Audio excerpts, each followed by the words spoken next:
they have not been taken care by a man. Like, for example, they have not have a person who has been a father figure. Yeah, so when you find this person, automatically he won't behave like that one who has had a father's figure. So some of these men will try to shy off, which I will not support. I'll not support it. As a man, you're supposed to face it, and get the correction which you are given, and accept to change. But you're not supposed to retreat, but face it and accept change. Yeah. Thank you so much, Evangelist Koloji. And now I want to push this now to a fatherly figure that we have here with us. He's called, he's an elder. He's called Aeneas. And so I would want to push this to you, sir.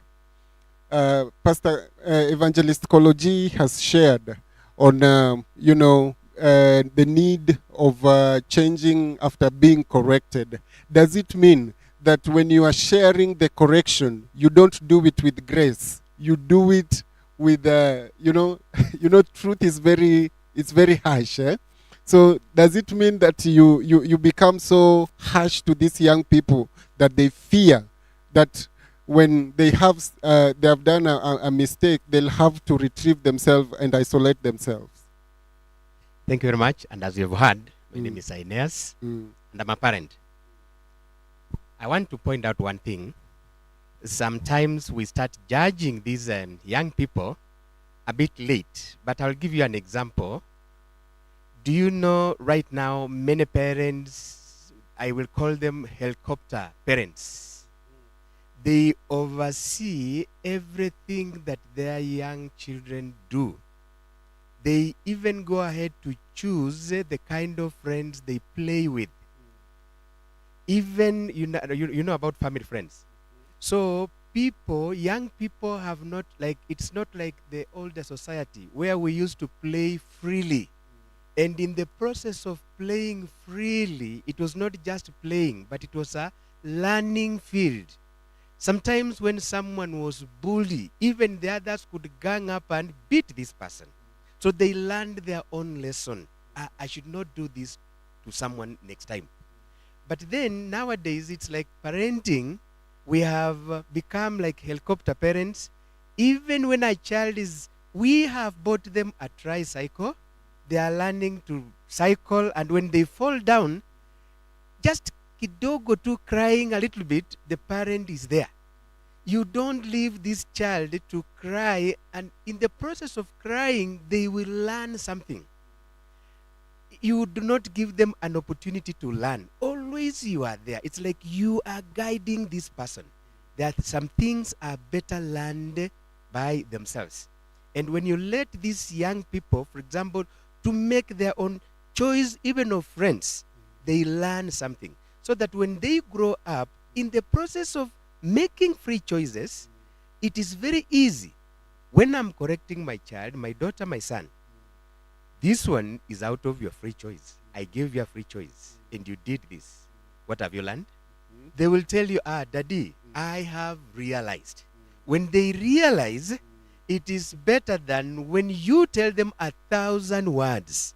But when they learn from their own mistakes, they will very easily, internalize and learn that.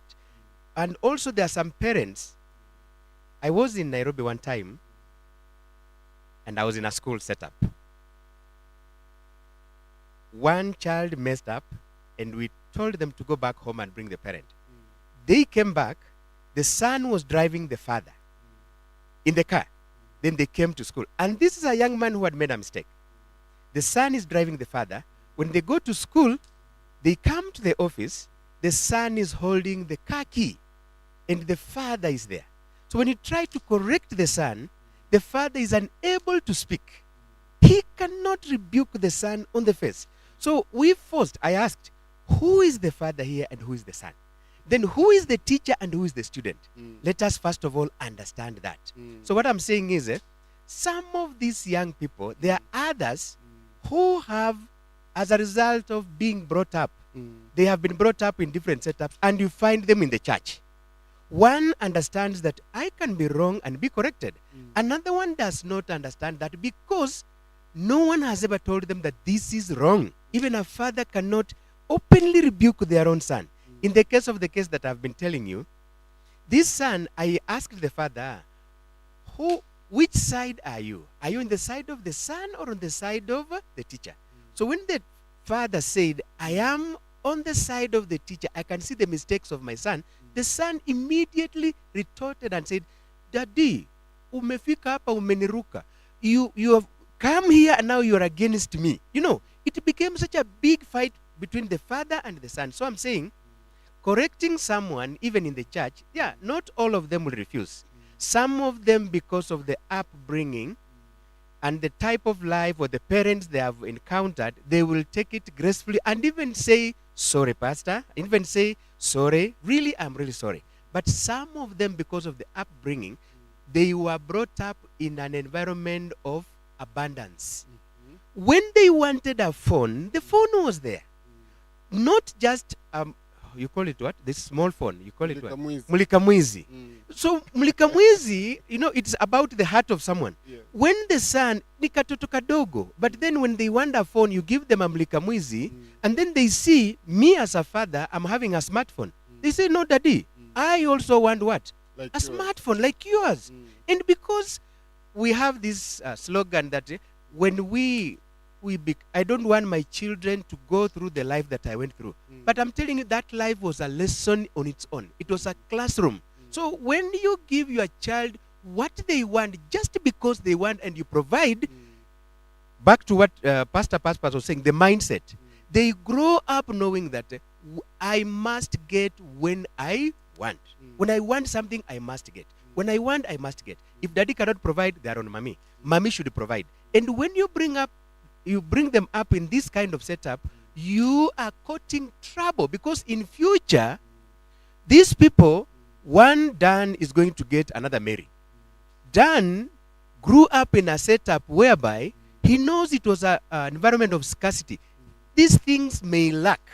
But Mary has been brought up in an environment whereby, you know, so they say, my dad, if I go to my father, he will give me this kind of thing. So it's a question of mindset, back to what Pastor Pastor was saying. Yes. Mindset, what kind of mindset are you bringing up with these children? So I really want to come back to the parents. Everything, and most parents, and because children go to church, so many parents at home, they have no time with the children. They leave everything to pastors. And pastors do not have all that time for these children, because children are going home, and pastor is only maybe meeting these children on Sunday or maybe 2 times in a week. Most of the time they're there with the parents. But parents at home are not with the children. They are taken to school. So parents have also lost their direction or interaction with the children in terms of mindset upbringing. And as a teacher, Yes. as a teacher and a parent, I know now you are wearing these 2 caps. Whose responsibility is this? Church is an empowerment center. We take our children to church. We make sure that they go to Sunday school so that they can get that empowerment, maybe spiritual, and most people say even the character. Yes. Now, whose responsibility is it to raise up the child? Is it the responsibility of the church, or is it the responsibility of a parent, or is it the responsibility of a school? All these things, it's like these cooking stones, there are 3. If you remove one, you can't cook. These 3 things, they must work together. Parent, should they have their own role to play in child upbringing, because that child is yours. School, in most cases, academics is there, molding and monitoring what they are doing. And church is also there spiritually to guide. The truth, what the pastor was saying, when a Bible is a reflection of us, as a pastor, he's not talking about someone, but he's talking about the truth of the word of God, because nothing in this world is the truth but the word. So this, because it is the truth, it will touch me, it will touch you, it will touch that young man. But that young man, so to answer your question, these 3 pillars, parent, school, and church, If they don't work together, that child will come up in a skewed way. I'll give you an example. Some parents, when you realize a certain trait or character in a child and then you call a parent to school, let's discuss about your child. Truly, openly they will refuse. My child cannot do this. That is a failure on their part. And they do this in the presence of the child. Even if that child was left in that school, yeah, academically they might be good, but socially and mindset wise, they know dads or parents are good, but teachers are. So they will grow up knowing teachers are against me. But if these three pillars can work together at the same level, for example, in my school, when children go back home, be it midterm or closing time, when they come back, you need a letter that has been signed by your pastor that you have been going to church. Where you go to, a church where you go to. I do that practically to make sure that at least they should recognize the importance of spiritual guidance in life. And apart from spiritual guidance, you also give them a small form where the parent can, they have been discussing with the child and those kind of things. So that through this, you can push the parents also to attend their children. Yeah. And also these children, they can appreciate the importance of pastors or church, the spiritual guidance in their life. Otherwise, they will grow up, no wonder most of them don't go to church. But I'm so thankful to the International Youth Fellowship that Pastor Paspas is working for, is guiding. These youths are growing up, in a very, very balanced state of mind. Thank you so much. Thank you so much. And I would want to pull this to Pastor Paspas as he I know I've seen he wants to interject on that. But before he interject, I want also to ask him this question. What are some of the signs that men are going through a mental health crisis and they should seek for help? What are some of the signs that are noticeable to these men?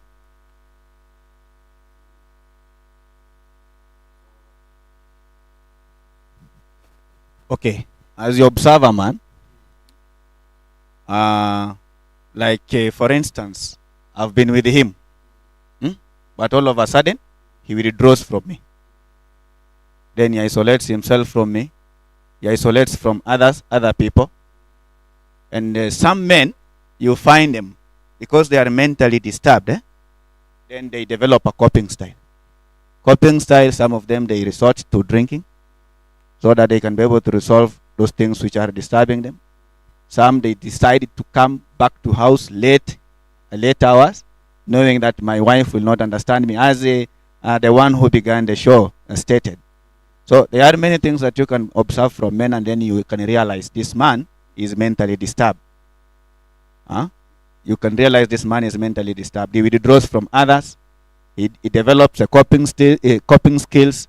And this person becomes at times frustrated, is so easily irritated because of something which could not be something to trigger that irritation in him.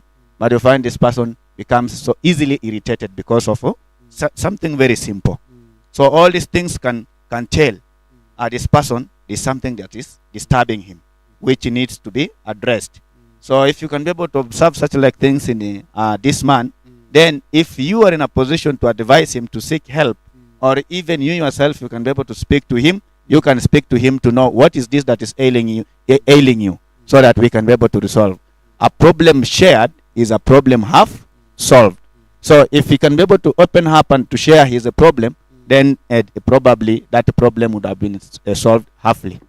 So to add on what he was saying, who is responsible in the upbringing of a child? As a clergyman, I think the church has a very big role. The church has a very big role because the church still takes care of this parent. And this parent also is supposed to take care of who? The child. Between the parent and the child, it is the parent who came first to the church. Isn't it? It is the parent who came back first to the church. And if this parent is truly instilled with the spiritual things, then this parent also can still instill the very things in the child, even before the child comes to the church. The child did not decide to come to church. This child was brought to the church by who? by the parents. If you are born in a Muslim family, probably you would be a Muslim today because of your parents. And if you are born in a Christian family, probably you will be a Christian because of your parents. So how have these parents lived their spiritual life? What is the connection between these parents and the church? If these parents have a true connection with their religion, be it Islamic, be it Christianity, then these parents are more than able also to instill this in their children. So there is a church, because the parents have to receive the mind from the church where they go, or the religion that they go, and they bring this to the child. So a church plays a very big role, beginning from the parent, coming down to the child.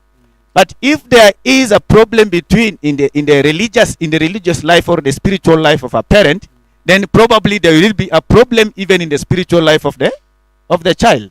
Then you will feel like it is the church that has failed. But you come to understand there is a problem in between the relationship between the parents and the church. How are they receiving it? Now coming to the end of the church. Jesus mwenyewe alisema namna hii, it is not everyone who says to me what? Lord, Lord, who will enter into the kingdom. Right? Even the church, it can be divided into two. There is that church which is a training or instilling the true spiritual life. And there is a church, just nominal what? Nominal church. So if the church takes effect in one's life, then this person will be able to live appropriate life.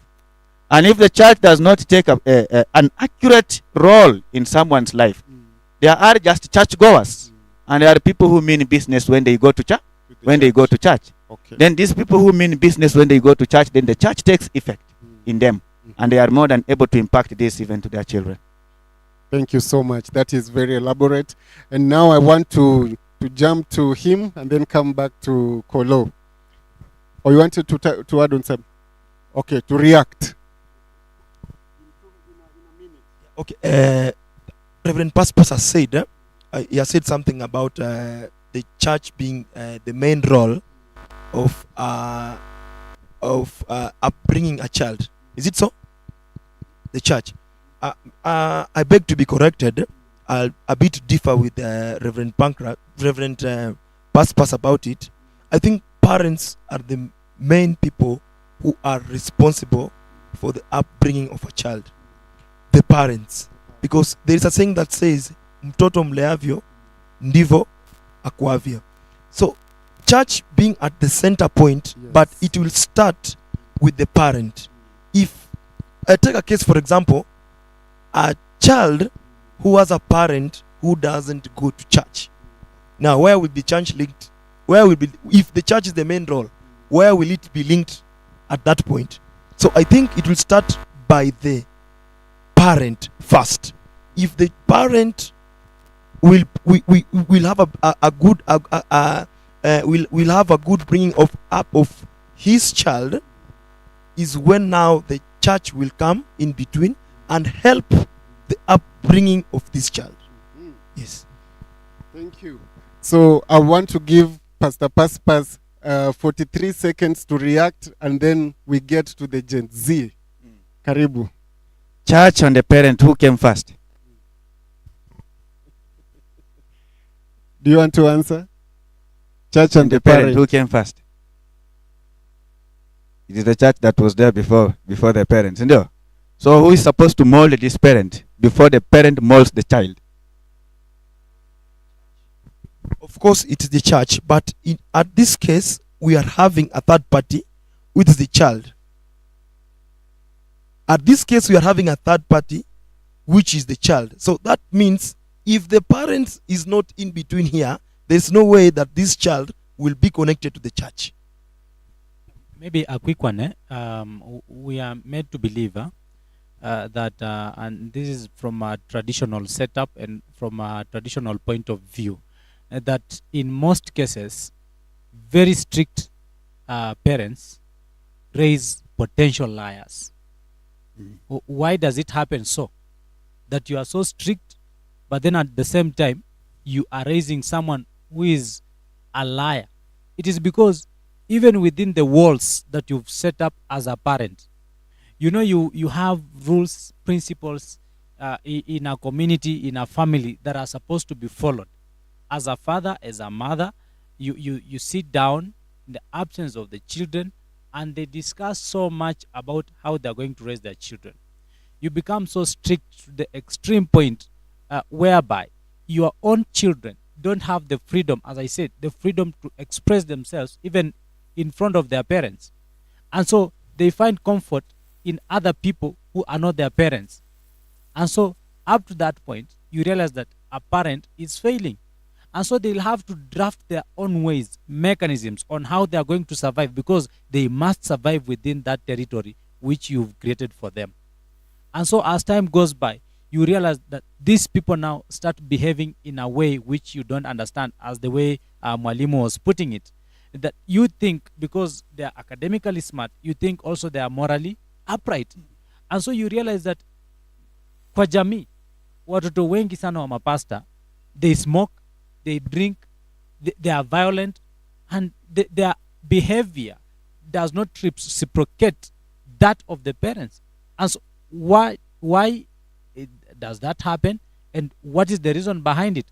It is because parents tend to set up rules. Like, as I said, the same thing you've seen with government. You are planning for us. You are planning a future for us. And that is very wrong. It is very wrong to say that we are planning a future for the youth, or you are planning a future for your children. You are supposed to prepare your children for the future which you desire for them. These are two different things. Planning a future for someone and preparing someone for a future that is coming. When you prepare a young person for a certain period of time that is ahead of them, maybe you are working on the issues of mental health. They are strong mentally. You are working on their technical skills. You are telling them that in the coming few years, issues of employment, white collar jobs will not be there. So I want you to get trained and have a skill. So as time goes by, you realize that you don't need to prepare a future for the young people. You only need to prepare young people for the future. And that is where we miss the point. Thank you. Thank you so much. Thank you so much. And you are responding on it. Yes. Yes. Can I respond? Here, Mike, you had asked earlier whether there is a connection between the mental health and the spirituality. Yes, yes, yes. And I said, this is same. Sendio. This is the same thing. The mental health and the spirituality. So when we speak of the spirituality, the church comes in, right? The church comes in. Now that as you see, so I want to emphasize that the church has a very big role. The church has a very big role, and if the church fails, these parents fails. Even the child does what? Fails. Because in between the church and the parent, and the child, in between the church and the child, there is a parent. In fact, it is the parent who is supposed now to bring the church to the child, right?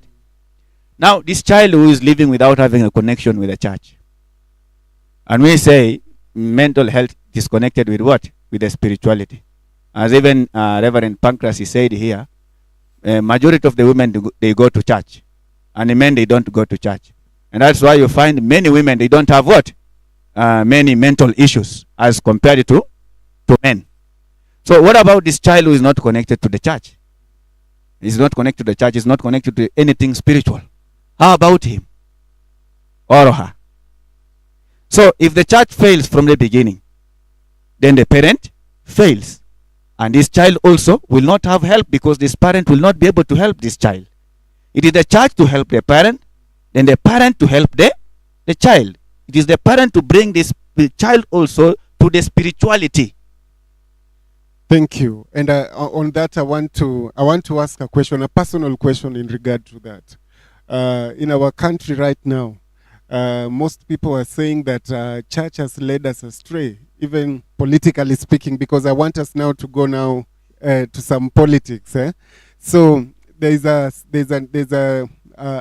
conception, there's a belief that the church has failed and it has led people astray, and the reason why we are in the problems that we are in today, it is because of the church. So how can we take our children to a place where where it has failed people? Yes. So, someone may wonder with me, are you a pastor or you are not a pastor? It's like you are trying to criticize what? It's like I'm trying to criticize the church. But truly speaking, if there is a failure on the part of the church, there is failure in every place. Isn't there? There is failure in every place. So we need to that means reconsider. that the church is not in a position to give guidance. Truly. And when we speak of a church, what is this church? Right? If people were living, having hope inside their heart, they were accurately having that hope inside their heart, then probably we wouldn't be having these mental issues a lot. Because we have hope. We know how to maneuver around the challenges that are affecting us. We know how to control our emotions. We are right psychologically. We are right socially. Because we can be able to move around without having hindrances, right? We have solutions. But here we live a life where you don't have hope. I think the Gen Zs, they are in the road because when they look into the future, it is hopeless. There is no hope. And so I want to, before I'm going to come back to you for conclusion, and I want to give him an opportunity too. I want to get to Pastor Mbugu. I don't know if he's a Gen Z or he's a millennial. I told my parent today that I'm going to the streets as the Gen Zs. So he told me that you are not a Gen Z, you are a millennial. But I was telling him that I am a Gen Z old model.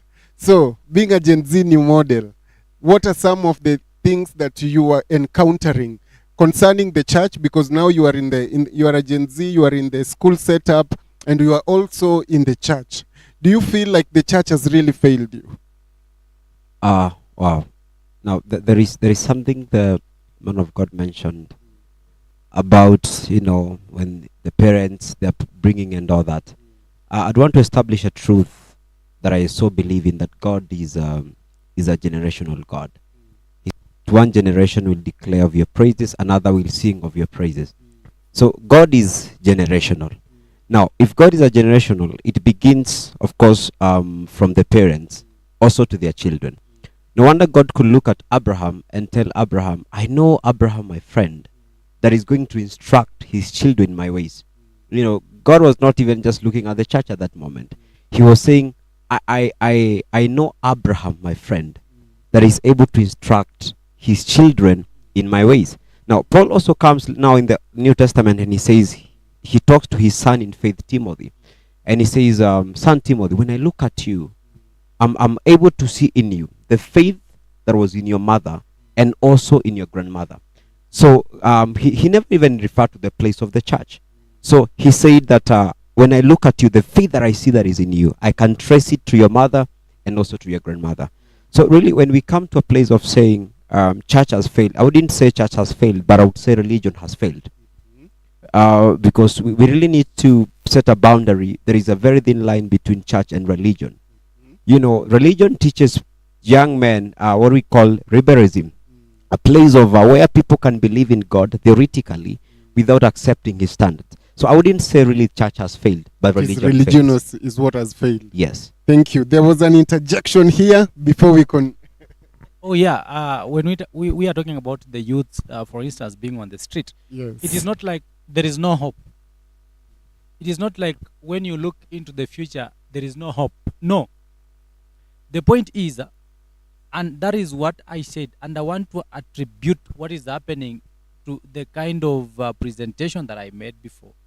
That the reason why the youth and the young people are outside is because the government behaves in a manner that it wants to prepare a certain future which is in form of fantasy.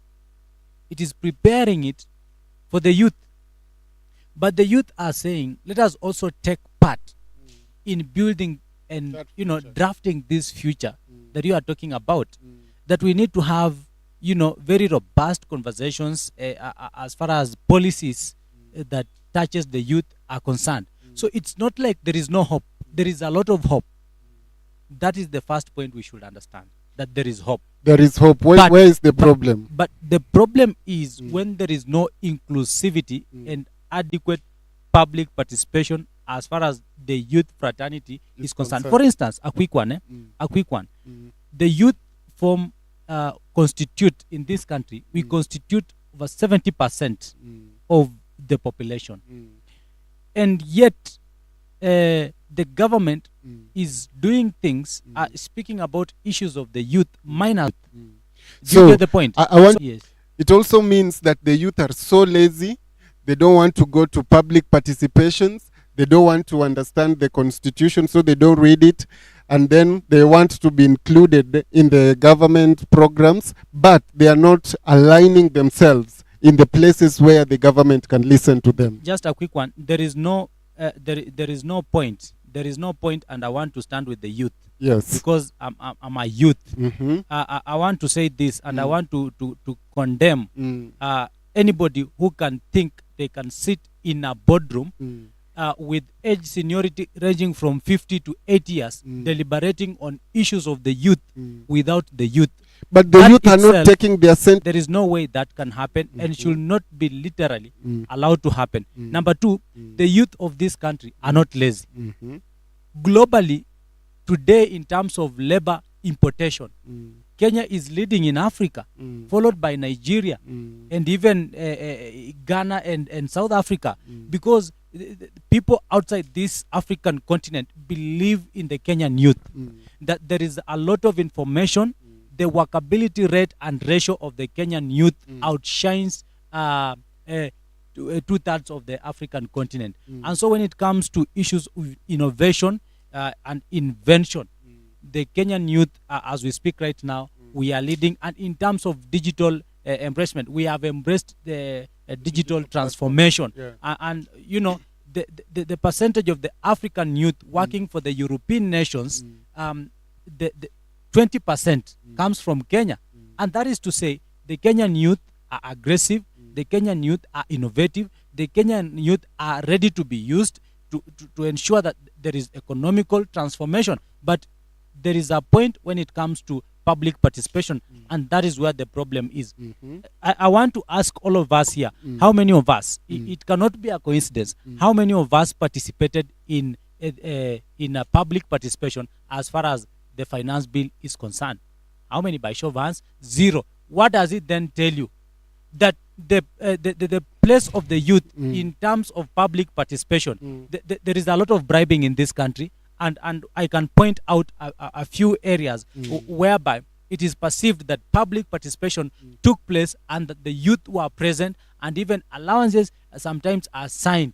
But sir, but in real just sense, to the add on youth are that, not there. just to add on that, there is the budget making process. Yes. And the budget making process gives room for public participation. Yes. And that one doesn't need anybody to, even the government. It can be done it is done in the national level, and it is also done in the county level. Yes. And these people, they are supposed, the government cannot come for them in their homes, they cannot come for them in their various places. They are the ones that are supposed to follow to the government offices where the processes are done, Yes. to put their input there. Yes. But they don't do that. They sit at home, Yes. they wait for the finance bill to be prepared, and then when it is announced, they go to the streets. Let me. So a whose quick problem one, is that? A quick one. A quick one. There is a process of drafting a bill Yes. in this country, and for this case, the finance bill, right from the treasury to the parliamentary committee of finance, then to the parliament, then back to the same committee, then back to the parliament. Now we are proceeding with other stages. But I want to tell the you process this. also involves the public. I want to at tell some you point. this on the issue of public participation, and I want to be very specific and categorical. It cannot be a coincidence. All of us here seated did not get an opportunity to participate yet we come from different wards of this great county. Then what does it mean then? If I'm representing 500 other youths, and you are representing 500 other youths, and you are representing 500 other youths, it means all these youths were not involved in what? And another point, we have gone digital. Let us not take ourselves backwards. We are not operating like our ancestors, and we must take this point home. The public participations can be done online. So you get the point. So that why is do we good, have Zoom meetings? Why do we have online or Google online meetings to speak about our political interest? Yes. And Mheshimiwa fulani ako na mkutano na vijana online today, and he's going to tell them about what he wants to do for them. So he wants the youth to be airtimed so that they can join that meeting.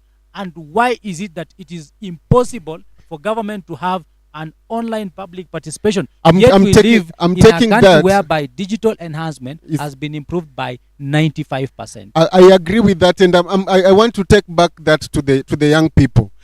It is supposed to be this way. These people that are in these offices, they are old people, but these young people, they are supposed to say, we do not have time to come for physical public participation programs, so do it online. So that means that you do not you did not project your issues to them. You did not shared what is ailing you, and then you expect them to prescribe the right medication for you. So you still have the problem as a young person. Yes. A quick one before I hand over to another person, maybe to come on board. Yes. I said we constitute 70% of the Kenyan population. Yes. Now, in real sense, in reality, where is the energy and the focus of the government supposed to be? It is supposed to be on the youth. And in 2015, the First Lady, the former First Lady, Her Excellency Margaret Kenyatta, at the Bomas of Kenya, she said that the future of every great nation is on the shoulders of the young people. And if we constitute 70%, as it is in reality of the population, then it means if the government can choose to forego, it is about choice and preference. If you want to empower the future, you empower the youth. If the government can choose to ignore all other factors and focus on empowering the youth, then that means government is empowering the future. But the government cannot empower the future of a particular nation, okay, if the youth are isolated. The reason why the youth are on the street, it is because the issue of isolation. You are being assumed, you are being taken for granted, and that is why we are saying, hey, look, we are coming out because we are in a dead corner.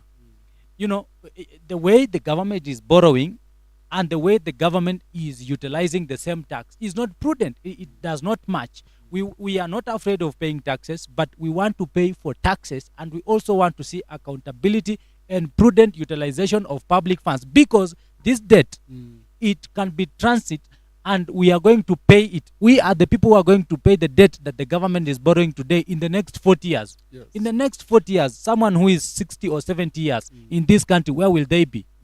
Yet the government is borrowing to also help these people finance their daily lives. Yet the person who is at 20, in the next 40 years, maybe they'll be at 60.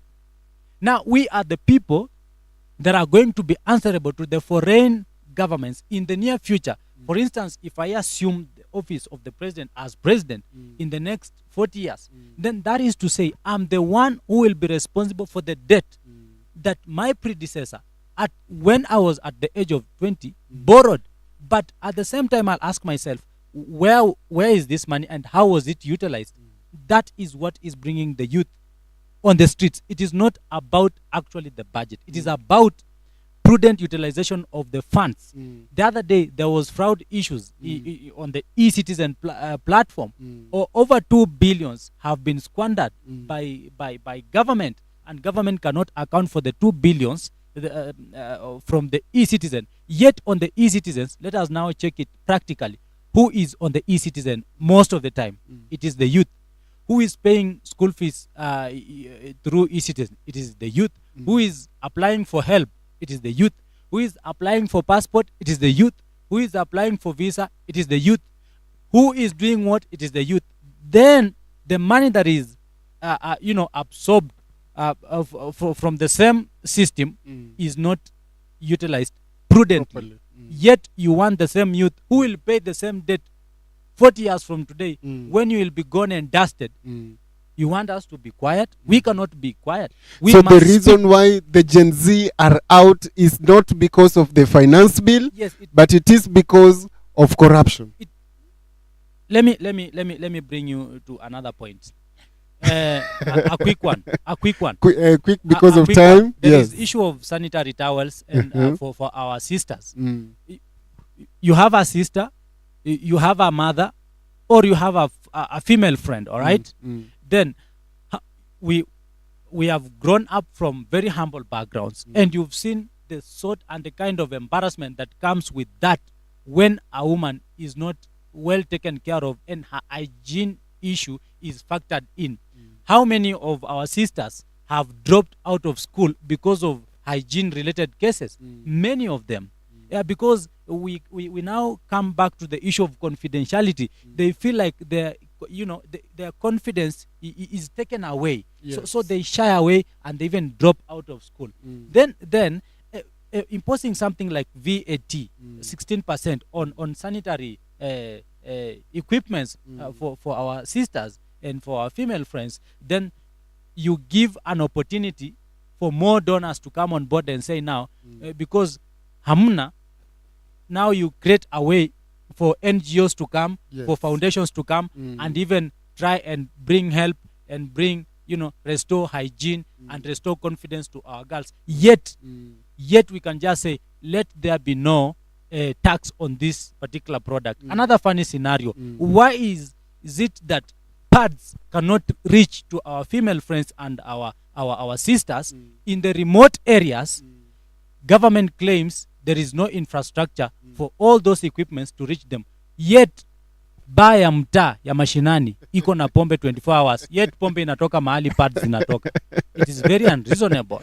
It means priorities have been misplaced. We have misplaced priorities. So the youth want priorities to be put straight on the table. the youth. We want to be factored in because we form 70%. Yes. We are the people that the government should focus on, and that is what the former president Uhuru Kenyatta said. Wow. That if you are not careful with the youth, it can be a timely bomb that if not taken care of, it it will can blow put the country away. into ashes. And that is not the direction we want. We want the government to listen to what the youth are saying. Wow. I'm not anti-government, Yes. but I'm saying Mm. let us have transparency, Yes. accountability, Yes. and let us be provided with information that is sufficient to have ourselves prepared for the future, and the government should not pretend like it is preparing the future for us. We should be are part and compet- parcel. Yes, we are competent enough. Thank you so much. It is getting hotter. I'm going through the comments and they are saying that it is getting hotter, like the bonfire here is also getting hotter.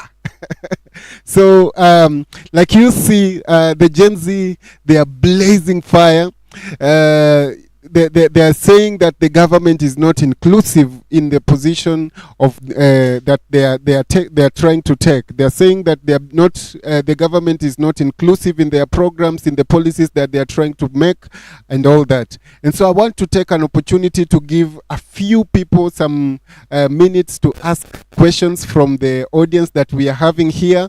I can see we have some level of audience with us. So I want to take at least 2 or 3 questions, and then we'll be coming to the conclusion of the program today. Mikey, before we, sorry to cut you short. Yes. Before we get to the questions from our audience, you had asked a question before that, like we are now facing problems in our country, Yes. and you said that people are saying that the church has failed. Mm-hmm.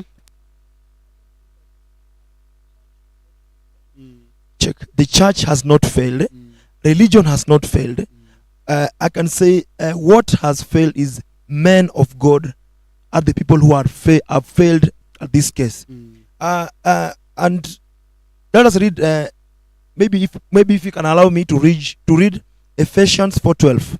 The Bible says, "And their calling is to nurture and prepare all the holy believers to do their own works of ministry. And as they do this, they will enlarge and build up the body of Christ." Maybe if I ask you a question, is church perfect? Yes or no? Supposed to ask yourself, Is church perfect? And number two, I can say that men of God, we are the people who have failed. The elders and the people who are holding position in this country are the people who have failed. The way our youth leader here has said, that we are trying to plan for the youths without including them in the plans. Yeah, so I really support it, and I can say that the elders and the people who are our mentors, They have failed. Yeah, they are the people who have failed. I will not talk so much about the Gen Zs. Yes. What I can say that is, I reject. I reject. I don't know what I'm rejecting, but I just reject. Fathers, you have You failed, on that, and you are being as I- rejected. as I also pass it over. Yes, sir. Yeah, what does God say to His faithful that before you were born, I had plans for you, the plans for you to prosper. Okay, it is only God, only God. who has plans for us in our absence. Not the government. Not the government, not any human being. Any other thing Eh. that has got plans for us should involve us, because we want to know those plans together. Only the plans of God we cannot question. Only God can do anything and plan for us without us. Yes, There only is God can plan for us without us. But any other person, any other creature, any other thing, we must be there. Did they consult you? No, you see now that is typically I don't want to, I want to put it in a very respectful way. Yeah, like it is a responsibility of a parent to educate their children, And now, and it is in the Kenyan constitution that it is your responsibility to educate your children, because your children have got the right to quality education. So you don't want to consult something who does not understand the meaning of consultation. Thank you. does the government has the responsibility? What is the responsibility of the government? Yes, it is in the constitution. It is very constitutional. From Yeah. a professional point of view, it is provided for in Article, I think, 56. Mhm. It is the responsibility of the government to plan, you know. And to now plan- that is the government is I'm- planning I'm- for you, I'm and you telling- say you don't want the plans of the let government. Me, let me come to let me complete my statement. It is the responsibility of the government to plan for her citizens, okay, with their knowledge. The constitution does, the lines of the constitution does not end. It is the responsibility of the government to plan for her citizens with the knowledge, consent of her citizens, not without them. So when you read the lines, now you get it. It is their responsibility. The government, in fact, trajectory says it should plan for up to 150 years, but only with the consent of her people. And that is why there is what we call public participation, so that whatever it is that government is planning for you, you understand it. And I said it is only God who can plan without you for you, not any other person. And also, yes, and also to add on what my brother said, Pasi, we are living in a democratic country. Kenya is a democratic country. But right now in Kenya, we are practicing what is called false democracy, trying to think that we are having democracy, yet we are not having democracy. The few people who are there eating money, they want to come and choose for 50 million people. The 204 MPs want to come and choose for us the 50 million. So we are practicing what is called false democracy. You know, there are some issues which can face you directly and indirectly. Issues which are facing us directly, we are supposed to be consulted to solve them. When you come to consult for us and to solve them for us without consulting us or without engaging us, that means you are now coming to be a dictator. But I have a question for you, Koloji. How these people, what is the role of an MP? Do you know the roles of an MP? Maybe before my brother puts it clear about the responsibilities of a member of parliament. member of parliament and any other person The we have representation, yeah. in terms of representation. Yes. You realize that, for instance, for the case of Uasin Gishu County, when His Excellency Governor Jonathan B. Daktari came into power, he realized that, you know, among the issues Nguzo Kumi initiative, one of them was to empower the young people. Then he sat down with experts Mm. and he discovered that there is a gap. He cannot empower the young people without having a document that addresses the issues of the young people.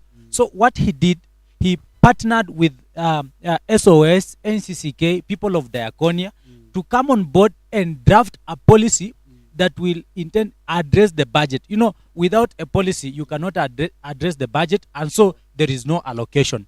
And so what he did, he said, all the young people come together, those who are in school, those who have finished school, and all those gaps. So people sat down and came up with a youth policy, which is going to be launched.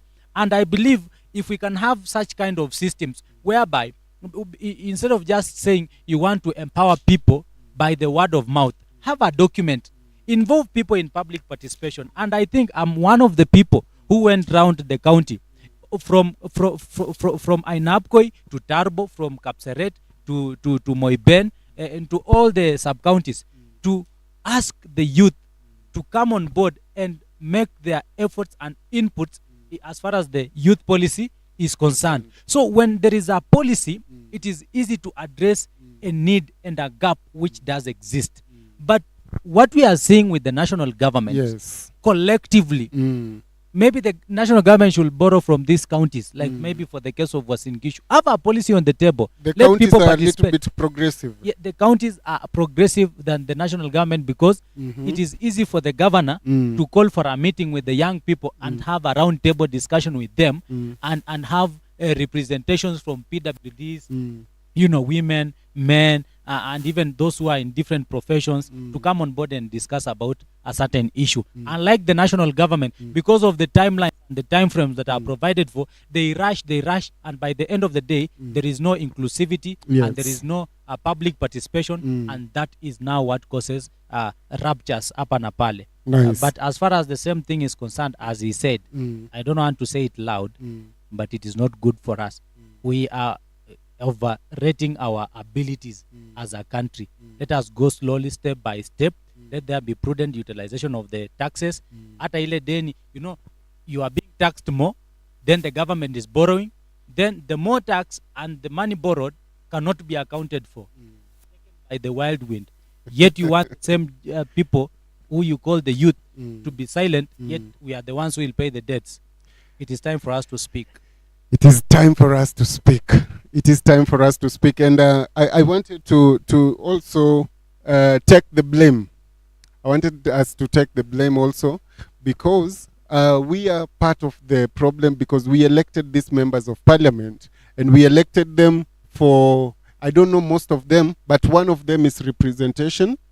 Second is, you know, making of those policies that we are talking about. So for us to elect them, to send them to parliament, we had trust and believe that these people are going to represent our interest in the parliament. And now they have already sat there, they went through the document and made their informed choice. I don't know what informed them. But now you are complaining, but you are the people that elected them to go to take them to the parliament. They did not go there by themselves. Okay. Yes. Uptown Reverend. Yes. We are having two representatives in the parliament. We are having the 115 and the 204, I think. 204. The 204 MPs and the 115 MPs. The one who voted yes and the people who voted no. No, yeah. They were all elected. But with the two people, we are having two Groups. here. But they are all elected and they were all entrusted with our votes as the citizens of the Republic of To Kenya. represent us. Yes, but let me tell you something. So is the problem them or the problem is the people that elected them? No, the problem is not on the us citizen. You know, when we elect these MPs and they go to the parliament, some of them they are afraid of their leader, maybe to the parties that they are affiliated to them, or maybe to some. We are even told that some are being given tokens so that the bills which has come from above can be passed. So that means that we elected people that are incompetent, that can be given bribes, and then There is a quick one. A quick one. there's a burning issue also on the Yes, other side. yes. Uh-huh. There is a difference between Yes. a leader Mm. and a politician. Mhm. I'm a political scientist by profession. Mm. I'm trying to define Politician. politics. Mm. You know, it is an event of poly and Mm. tricks. Mm. You know, you are meant to believe Mm. in the interest of another person Mm. before you elect them. Mhm. You know, for you to elect me, Mm. I'll have to come with politics, Mm. multiple of tricks, Mm. so that you find comfort in my interest. Mm. You think that I mean good for you. Mm. But then, where we are headed to, Mm. where we are headed to as a country, Mm. I want to tell us and even tell the people who are watching us live Mm. that you know, where we are, Mm. we need more of leaders joining politics Mm. and not politicians Politicians. joining leadership. You Wow. understand? Wow. When that is distinguished and a very thin line Mm. separates a leader two. and a politician, Mhm. let us vote for leaders Mm. to get into politics Mm. so that they can help us administratively, and not politicians occupying leadership positions so that they can manipulate us with the politics, so to define politics. Nice. When Kolo says that some of our politicians, they are aligned to the political parties Mm. and they want to do according to what the party speaks to them. Mm. I think there was one member of parliament, he said like this: Mm. when the people are voting Mm. in her jurisdiction, Mm. they did not vote for her. They voted for the party. Now that the party has instructed her, vote yes. Mm. What is she supposed to do? To vote yes.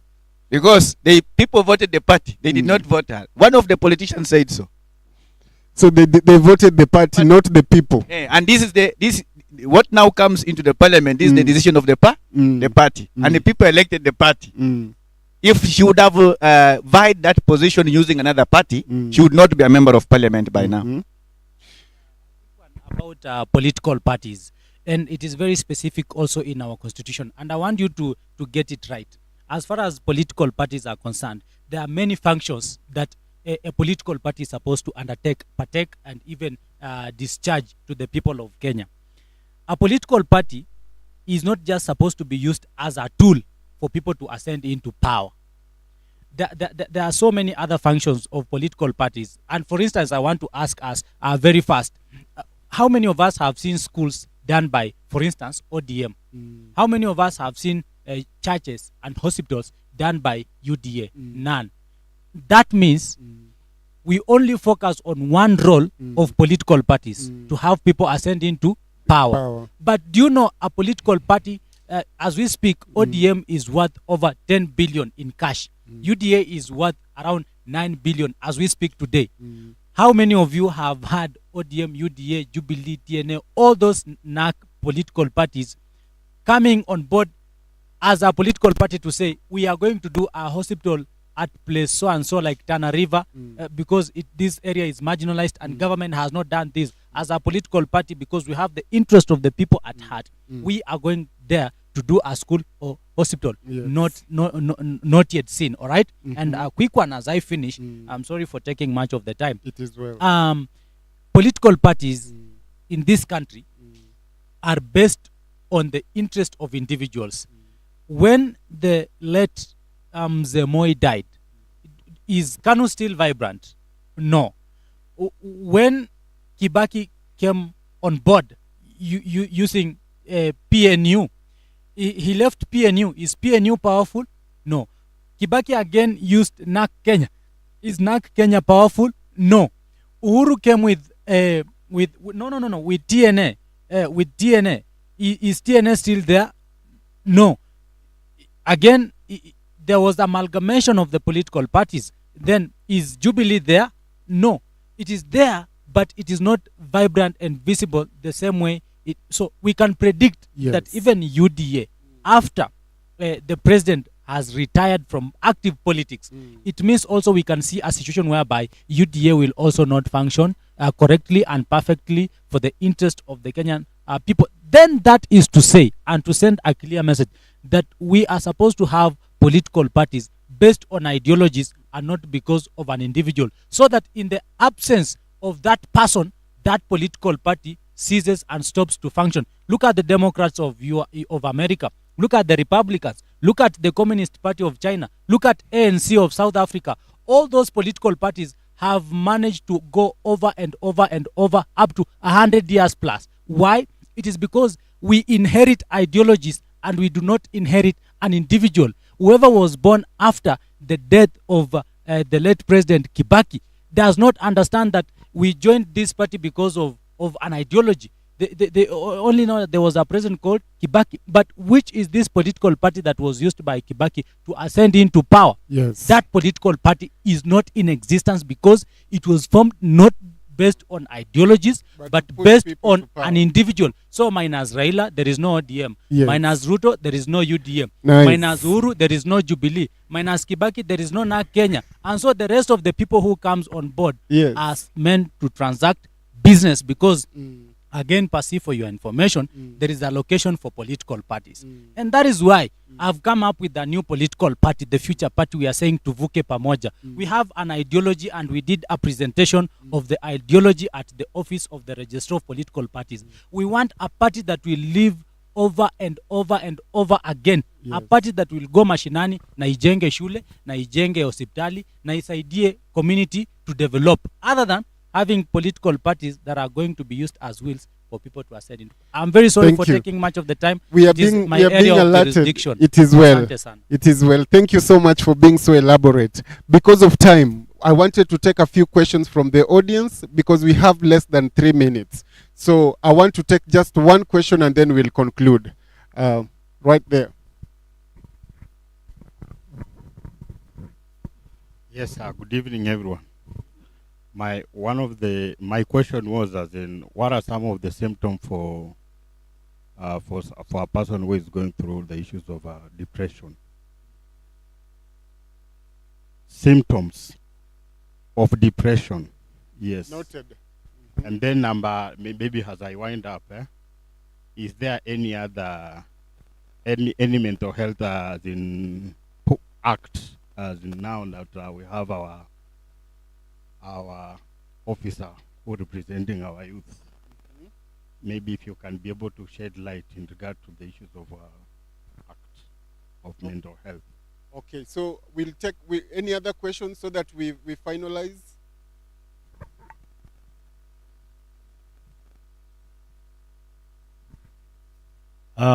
My brothers just asked a good question about mental health.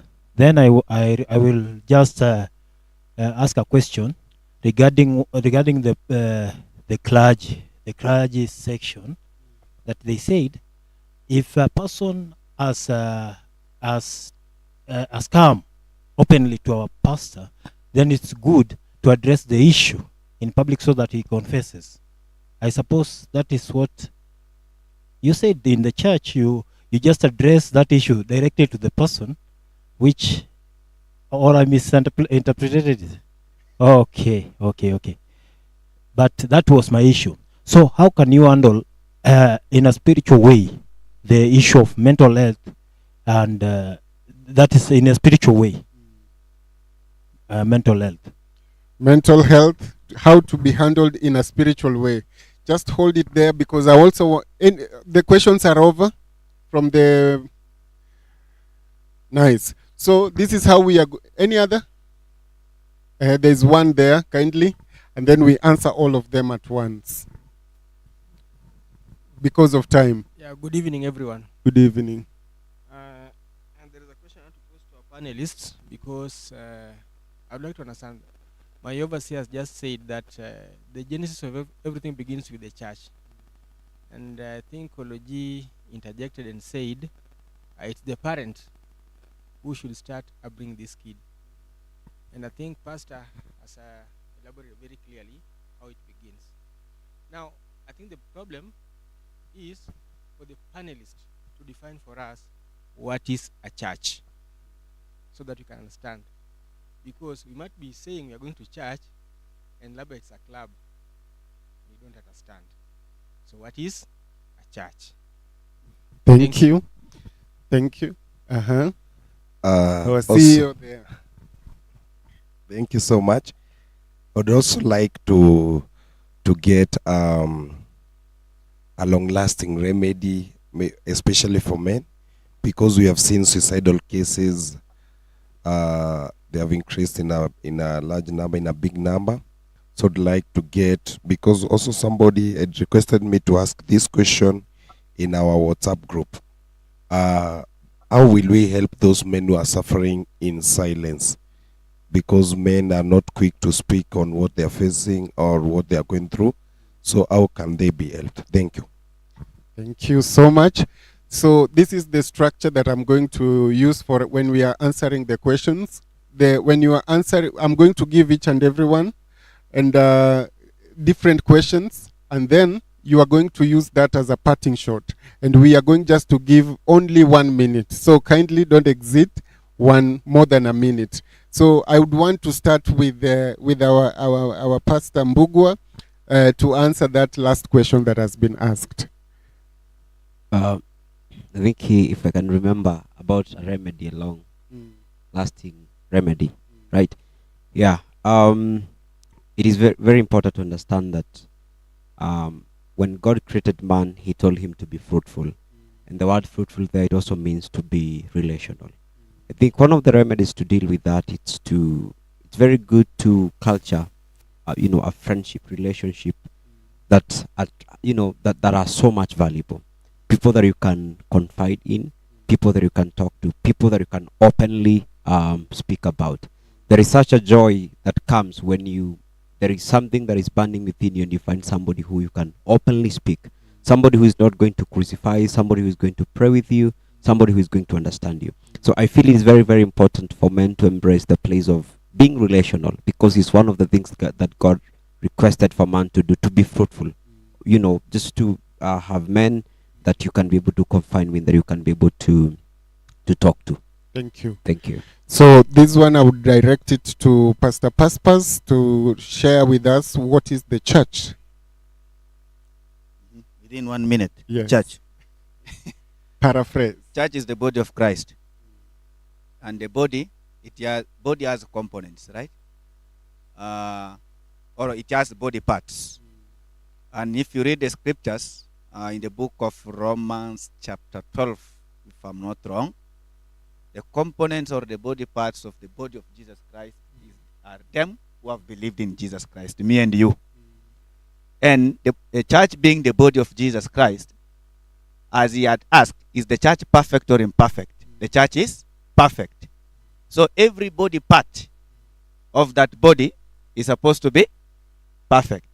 So the people who are perfect, the holy people, these are the people who compose what? These are the people who compose the church. Is led by the Holy Spirit.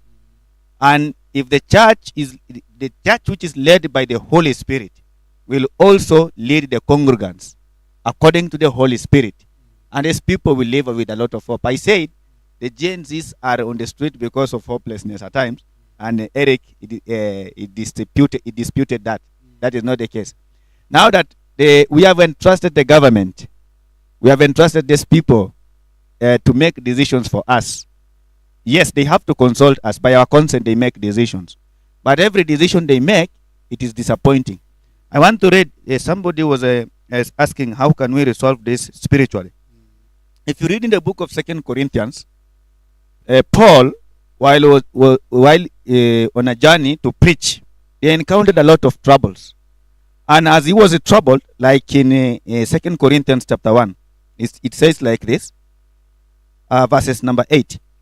For we will not, brethren, have you ignorant of our trouble which came to us in Asia, that we were pressed out of measure above strength, in so much that we despaired even of life. The troubles that they underwent made them to despair of life. So what were they bringing to them? Verses number 9 says, but we had the sentence of death. That is why, because people, they do not have hope, people have a lot of despair inside them. That is why we have what? Increase in suicide rates. But if these people can have a hope inside them, why should I think of committing suicide if I know tomorrow I will live? Tomorrow everything will be okay with me. Why do I have to think of suicide today? So if these things can be, if people can get a true hope Them whom we have entrusted to make decisions to us, they make right decisions. And we know because we have entrusted so and so, and he will make right decisions. We are very hopeful. Sindio? Then, even though things are hard today, but we know somebody is somewhere making right things that tomorrow about this time everything will be okay. We put Ruto into power, purpose simply because he was promising a lot. But as he has been in power for this time, the things that he was promising, it is like they are not coming to do what? To pass. Then we have turned against him because we see it is not coming to pass what he had said. But if what he said, and that what is motivated us to put them into power, and they were doing that thing, then continuously we would be having confidence with the government of the day. Thank you. Thank you so much, sir. I would want to take this to Mr. Ainea. How can we stop suicidal cases in the young men? These young people, I want to direct them back to, I'll answer using this analogy. There is a field maybe that no one attends, and there is another field that someone attends. You know, the difference is one field has someone who is attending it, and another field does not have anyone who is attending it. The production of these two fields is very, very different. I want to encourage young people to avoid these suicidal cases, not only young people, but everyone, to avoid these suicidal cases. First, get a spiritual guider. That one. Please get a spiritual guider. I know there are some, as someone said, women who go to church, most of them do not commit suicide. It's on the side of men because of staying alone. So get into the church where someone will oversee. You know, the advantage of going to church is we have testimonies. You may not be bold enough to talk about your case, but someone may be bold enough to talk about his case. And when you hear about that, you can have the hope that pastor is talking about. So, because of time, to reduce this, it will not eliminate, but to reduce this, get to a place where you can hear testimonies, people who are different from you, you can hear testimonies. Even if you are afraid to talk about your case, you will hear someone talking about that, and that is in the church. Thank you so much. I would want to take this to Kolo G, and then we'll finalize with our SG here. Kolo G, what has one of the panelists have asked? What are some of the symptoms of a man that is undergoing mental issues? Okay, some of these symptoms, some of them they are physical, and some of them they are not physical, they are clinical. So some of these signs, one of them is anger. You just see a person is just angered with everything, like anything happens, huyu mtu anakasirika tu haraka. So one of them is anger. Number two, bipolar reaction. So this person, sometimes things can just trigger him very badly.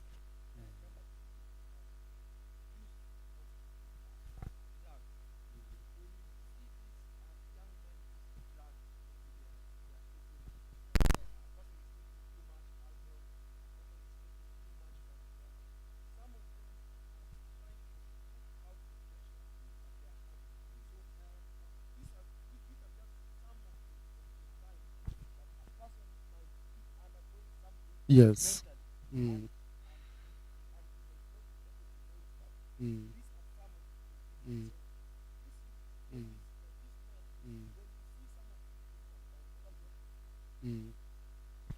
Asante sana. So while they're doing that correction a little bit there, I want to give this opportunity to Eric to tell us if there is an act on mental health. Yeah, thank you so much. Article 27, 28 is very specific about issues mental health, and mental health as a segment itself has not been included. It has not been made an act, because I said for something to be an act, it means it has to go to parliament, then it is signed, and an act is like a law. An act is a law. But what we have seen is that there is a PWD Act, persons living with disability. You know, mental health has manifested and has been declared a global issue, and so we are trying to borrow from other countries in terms of policies and ideologies that supports issues to do with mental health. In Kenya, it is a very vast problem and challenge, but it is being addressed, but there is no specific act that talks about mental health. But that is what everybody is pushing for, that it is adopted on its own separately and be made an act. There are so many on the issue of PWDs. I want to say these, and these are the things that we are looking forward for the government to implement, and that is why also it is important now for the youth to be brought on board, because now we are experiencing these things. You take for instance, there is someone ule ambaye hana mkono, right? Ama mguu mmoja, hana mguu. Now you realize that they are subjected to assessment after every 3 years, yet the doctor has confirmed that this situation that you are in is very permanent. Then what we are saying is the government should stop stigmatization by asking people to be assessed after every 3 years, yet the doctor has said wewe pasi hii sikio lako la kulia haliko na halita kuepo. So such are the things that we are trying to champion for. So just to sum it up, I want to say that the Kenyan youth are willing, the Kenyan youth are very able, the Kenyan youth have what it takes. In 3 abbreviations that we have accepted, that the youth can do it, and we believe in our youth, and if the government can accept and believe in us the way we believe in ourselves, all of us collectively as a country, we shall celebrate for C. Thank you. Thank you so much. It's been a heated debate, and I would want to take it to closure and request for another opportunity. Dakika moja. In 2014 kuna board ilikuwa kuna what went to the parliament about the counselors and the psychologists board. Yes. Iko in existence high. And the counselors and the psychologists, see, these are the people who are dealing with the mental issues. I think kidogo government inaingilia. Initially in Kenya, mambo na watu kutafuta counseling, it was not there, but in these developed countries this thing is common there. And in our society, Kenya, mambo na seeking the counseling services is not there, is not common. We are not used to it, but already there's a board that oversees the counselors and the psychologists, and it is a Parliament Act 2014. Thank you. And with that remark, I would want to close it down. The debate is still heated, so we'll get off the cameras and then we'll continue locally. So all our viewers, we want to appreciate you. Thank you so much. I've seen great people following up. I've seen Pastor Bitok. Mike Bitok was online. Thank you so much, sir, for following. And each and every one of you that has followed, may the heavens keep blessing you. Bye. See you next week for another amazing episode. But before I finalize fully, this week that we are starting, we are having a mega ladies summit that is taking place at Hope Chapel, opposite LVU School in Pioneer. So if you are around the vicinity, make sure that you attend. If you know a lady, any lady, we're having amazing speakers that are on board. We have, of course, the one and only, she's called Madam Patricia. She's a pastor. She'll also be ministering in the summit. We also have many other ministers. We have Maureen Likavo and so many others. There are going to be amazing summits in the house. There are going to be amazing programs. They're going to discuss amazing things concerning the women. So if you are there, make a date and don't be late. See you then.